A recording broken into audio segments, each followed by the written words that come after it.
편지를 뜯는 순간 떨렸습니다. 파주시청 도시계획과 재개발 예정 지역 안내, 시아버지 땅이 빨간 선 안에 들어가 있었습니다. 그럼 땅값이? 파주시청에 전화했어요. 담당자가 확인해 줬습니다. 네, 확실히 포함됩니다. 심장이 쿵쿵 뛰었습니다. 그리고 일주일 후 더 충격적인 뉴스가 나왔습니다.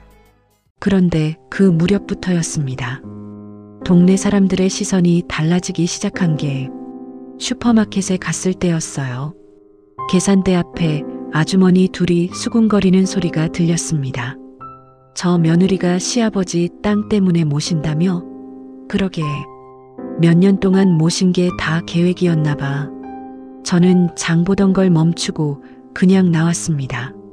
집으로 돌아오는데 하은이가 울면서 집에 들어왔어요. 엄마, 나 학교 가기 싫어. 왜? 무슨 일 있어? 제가 물었습니다. 애들이 자꾸 놀린대요. 엄마가 할아버지 돈 때문에 같이 산다고. 가슴이 철렁 내려앉았습니다.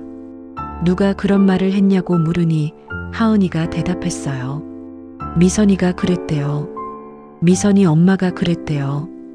우리 엄마가 할아버지 땅 때문에 할아버지 모신다고. 8살 아이의 입에서 그런 말이 나오다니. 막내딸 미란이가 동네 사람들한테 소문을 퍼뜨리고 있었던 겁니다. 하은아, 그건 사실이 아니야. 엄마는 할아버지가 좋아서 같이 사는 거야. 알지? 하은이가 고개를 끄덕였지만 눈에 눈물이 가득했어요. 그날 밤 늦게 순금 할머니한테서 전화가 왔습니다. 서연아, 나 순금이야. 미란이 그년이 또 입 놀렸지? 내가 다 들었어. 할머니의 목소리가 분노로 떨리고 있었어요. 서연아, 신경 쓰지 마. 착하게 사는 사람이 결국 이기는 거야. 내가 평생 살아보니까 그래. 세상은 생각보다 공평해. 할머니의 목소리가 따뜻했습니다. 고마워요, 할머니. 제가 말했어요. 그렇게 반년이 지났을 무렵 저는 여전히 새벽 4시에 일어나 도시락 가게로 갔고 낮엔 시아버지를 돌봤고 밤엔 타이핑 알바를 했어요. 아이들은 학교에서 힘들어했지만 집에서만큼은 할아버지와 행복한 시간을 보냈습니다. 민준이가 어느 날 주먹을 쥔 채 집에 들어왔어요. 현관문을 열고 들어오는 발걸음이 평소와 달랐습니다. 무겁고 느렸어요. 손가락 관절이 까져 있었습니다. 제가 놀라서 물었죠. 민준아, 이게 무슨 일이냐고. 민준이가 고개를 숙인 채 작은 목소리로 대답했어요. 아무것도 아니라고. 하지만 손은 다쳤잖아요. 학교에서 싸운 거 맞죠? 제가 다그쳐 물으니 민준이의 어깨가 떨렸습니다. 한참을 망설이던 민준이가 입을 열었어요. 준우가 엄마 욕을 했대요. 엄마가 할아버지 돈을 훔친 도둑이라고 했대요. 그래서 참을 수가 없어서 때렸다고. 10살 아이가 엄마를 지키려고 친구와 싸웠습니다. 저는 민준이를 꼭 안아줬어요. 아이의 몸이 작게 떨리고 있었습니다. 민준이가 제 품에 얼굴을 묻은 채 말했어요. 미안하다고. 선생님한테 혼났다고. 근데 정말 참을 수가 없었다고. 그날 밤 학교 담임 선생님한테서 전화가 왔습니다. 선생님이 조심스럽게 말씀하셨어요. 요즘 민준이가 정말 힘들어하는 것 같다고. 오늘도 친구들과 싸웠다고. 혹시 집안에 무슨 일이라도 있냐고. 저는 죄송하다고 말했습니다. 제가 잘 이야기하겠다고 했죠. 하지만 뭐라고 이야기해야 할까요? 엄마가 지금 동네에서 손가락질 받고 있다고? 할아버지 땅 때문에 욕먹고 있다고? 제가 아이한테까지 이런 짐을 지게 하고 있었습니다. 어느 날 우편함에 편지가 왔습니다. 발신인은 파주시청 도시계획과였어요. 편지를 뜯었습니다. 손이 떨렸어요. 재개발 예정 지역 주민 설명회 안내. 파주시 외곽 일대 재개발 사업 추진. 해당 지역 주민 여러분께서는 설명회에 참석해 주시기 바랍니다. 그럼 땅값이 오른다는 건가요? 아니에요. 그럴 리 없어요. 부동산 김 사장님이 그러셨잖아요. 이 땅은 가치가 없다고. 개발도 안 되는 지역이라고. 하지만 이 편지는 뭘까요? 저는 떨리는 손으로 핸드폰을 꺼냈습니다. 파주시청에 전화를 걸었어요. 담당자가 전화를 받았습니다. 저는 재개발 관련 문의라고 말했어요. 제가 받은 편지에 제 땅이 재개발 지역에 포함되어 있다고 나와 있는데 이게 확실한 건지 물었습니다. 담당자가 주소를 말해달라고 했어요. 저는 땅 주소를 말했습니다. 심장이 쿵쿵 뛰었어요. 잠시 후 담당자가 대답했습니다. 네, 맞다고. 해당 토지는 재개발 예정 구역에 포함되어 있다고. 자세한 내용은 설명회에 참석하면 안내해 준다고 했어요. 전화를 끊고 저는 그 자리에 주저앉았습니다. 재개발.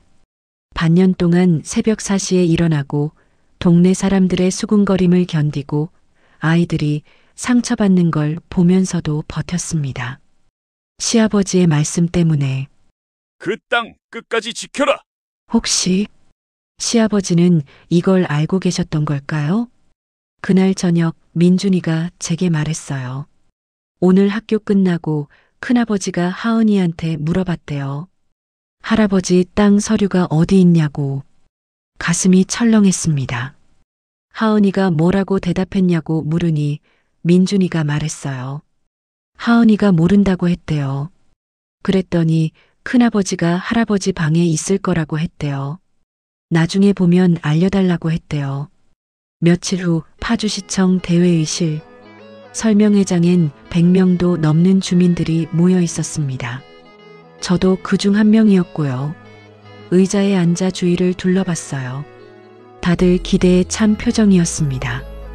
담당 공무원이 스크린 앞에 섰습니다. 빔 프로젝터로 지도가 크게 비쳤어요. 공무원이 설명하기 시작했습니다. 재개발 대상 지역은 총 수만 평이라고. 파주 외곽 일대가 모두 포함된다고 했어요. 저는 떨리는 손으로 메모를 했어요. 제 시아버지 땅도 빨간 선 안에 들어가 있었습니다. 옆자리에 앉은 남자가 작은 목소리로 중얼거렸어요. 와, 여기 땅값 몇 배는 오르겠다고.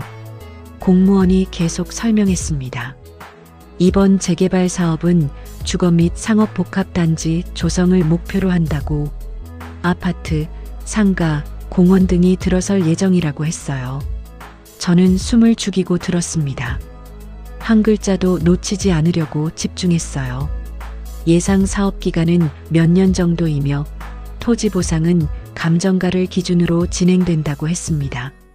설명회가 끝나고 저는 담당 공무원에게 직접 다가갔습니다. 조심스럽게 물었어요. 저기 제 땅이 확실히 포함되는 거 맞냐고. 공무원은 지도를 확인하더니 고개를 끄덕였어요. 네, 맞다고. 여기 보이냐고. 산 47번지. 빨간 선 안에 들어가 있다고. 1000평이라고 했어요. 그럼 언제쯤 시작되냐고 떨리는 목소리로 물었습니다. 공무원이 대답했어요. 행정 절차가 남아 있어서 빨라도 몇 년은 걸린다고. 정확한 건 내년 초에 최종 공고가 나간다고 했어요. 몇 년. 저는 시청을 나와 한참을 걸었습니다. 머릿속이 복잡했어요. 가로수 사이로 바람이 불었습니다. 차가웠어요. 이게 시아버지가 말씀하신 거였구나. 그 땅 끝까지 지켜라. 언젠가 빛을 볼 날이 올 거라고 하셨던 그 말씀. 시아버지는 알고 계셨던 걸까요? 이 재개발 계획을? 그때 핸드폰이 울렸습니다. 화면에 부동산 김 사장님 이름이 떴어요. 전화를 받으니 김 사장님이 물었어요. 혹시 설명회 다녀왔냐고. 네, 다녀왔다고 대답했습니다. 김 사장님 목소리가 낮아졌어요. 소문이 빨리 퍼진다고. 형수님, 지금부터 조심하셔야 한다고 했습니다. 왜냐고 물으니 김 사장님이 대답했어요. 곧 많은 사람들이 그 땅을 노릴 거라고, 특히 가족들, 각오하라고 했어요. 전화를 끊고 집으로 향하는데 불안한 예감이 들었습니다. 발걸음이 무거웠어요. 집에 도착하니 현관 앞에 낯익은 차들이 여러 대 세워져 있었습니다. 문을 열고 들어가니 시댁 식구들이 전부 모여 있었습니다. 거실 소파에 큰 시동생 대식 씨, 둘째 준호 씨, 셋째 태호 씨가 나란히 앉아 있었어요. 막내딸 미란이도 부엌 쪽에 서 있었고요. 큰 시동생이 환하게 웃으며 일어났습니다. 형수님, 어디 갔다 오시냐고 물었어요. 목소리가 평소와 달랐습니다. 너무나 친절했어요. 그냥 볼 일이 있어서 다녀왔다고 대답했습니다. 큰 시동생이 제 곁으로 다가왔어요. 그래요? 혹시 힘든 일 있으면 우리한테 말하라고, 우리가 도와줄 거라고, 가족이잖냐고 했습니다. 가족. 몇 년 동안 한 번도 쓰지 않던 단어를 갑자기 입에 올리는 그들을 보며 전 직감했습니다.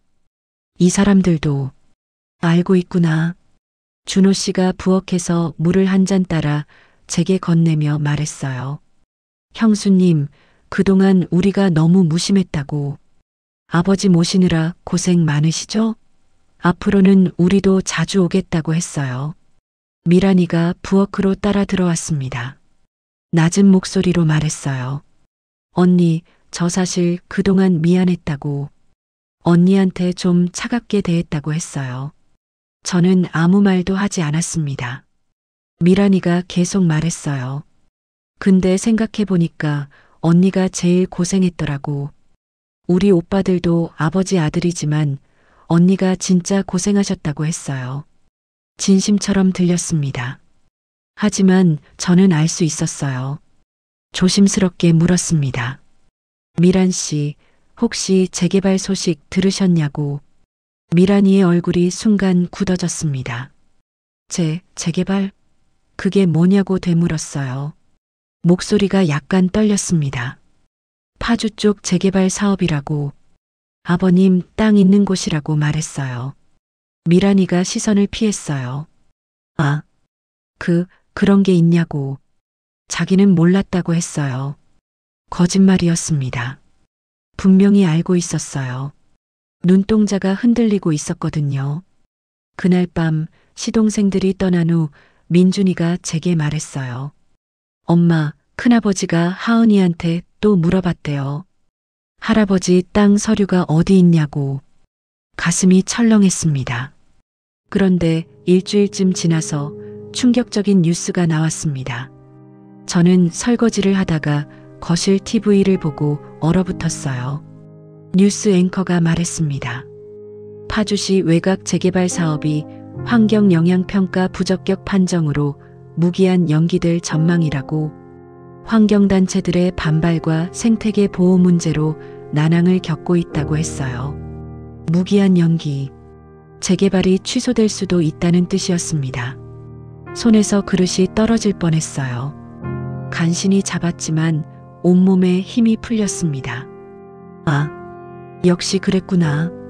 그럴 리 없었어. 김 사장님 말이 맞았어요. 이 땅은 가치가 없는 땅, 개발도 안 되는 땅.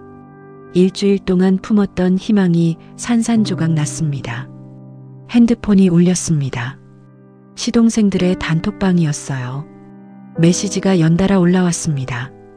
대식 씨가 보낸 메시지였어요. 형수님, 뉴스 보셨냐고. 역시 그 땅은 안 되는 거였다고 했어요. 준호 씨도 메시지를 보냈어요. 휴, 다행이라고. 괜히 욕심 부릴 뻔했다고 했어요. 미란이도 메시지를 보냈습니다. 언니, 그래도 고생했다고. 힘내라고 했어요. 다행이라는 말. 재개발이 취소된 게 다행이라는 말. 그들에게 중요한 건 땅이 아니라 자기들이 손에 안 보는 것이었습니다. 저는 핸드폰을 내려놓고 시아버지 방으로 갔습니다. 시아버지는 TV를 보고 계셨어요. 뉴스에서 재개발 무산 소식이 또 나오고 있었죠. 조심스럽게 말씀드렸어요. 아버님, 재개발이 취소될 수도 있대요. 그런데 시아버지가 웃으셨습니다. 저를 보시더니 말씀하셨어요. 서연아. 네, 아버님. 시아버지가 천천히 말씀하셨습니다. 세상에 공짜는 없단다. 네, 제가 되물었어요. 시아버지가 저를 보셨어요. 그날따라 눈빛이 또렷했습니다. 진짜 좋은 건 말이야. 조금 더 기다려야 한다고. 금방 오는 게 아니라고. 넌 기다릴 수 있냐고 물으셨어요. 저는 대답했습니다. 저는 아버님만 곁에 계시면 된다고. 시아버지는 제 손을 꼭 잡으셨습니다. 고맙다, 서연아. 정말 넌 착한 애야. 세상이 널 저버리지 않을 거야. 내가 보장한다. 아버님, 제가 작은 목소리로 말했어요. 시아버지가 다시 말씀하셨습니다. 조금만 더 버텨라. 알았지? 네, 아버님. 저는 고개를 끄덕였어요. 시아버지는 다시 TV를 보셨어요. 그리고 혼잣말처럼 중얼거리셨습니다. 취소? 그럴 리 없어. 저런 건 몇 년 돌고 돌아서 결국 진행돼. 세상이 그렇게 단순하지 않아. 저는 시아버지를 물끄러미 봤습니다. 치매 환자의 말일까요? 아니면 다음 편 예고. 그날 밤 전 이상한 꿈을 꿨습니다. 황량했던 그 1000평짜리 땅에 수백 개의 건물이 들어서 있는 꿈. 아파트, 상가, 공원. 사람들이 붐비고 아이들이 뛰어놀고 그 한가운데 시아버지가 서서 웃고 계셨어요. 잘했어, 서연아. 조금만 더 기다려라. 꿈에서 깨어났을 때 창문 밖에는 첫눈이 내리고 있었습니다. 이건 끝이 아니야. 시아버지는 뭔가 알고 계신 거예요. 분명히. 하지만 곧 더 큰 시련이 찾아옵니다. 시아버지의 건강이 급격히 나빠지시고 마지막 순간이 다가옵니다. 그리고 그분이 남기신 결정적인 증거는 다음 편에서 계속됩니다.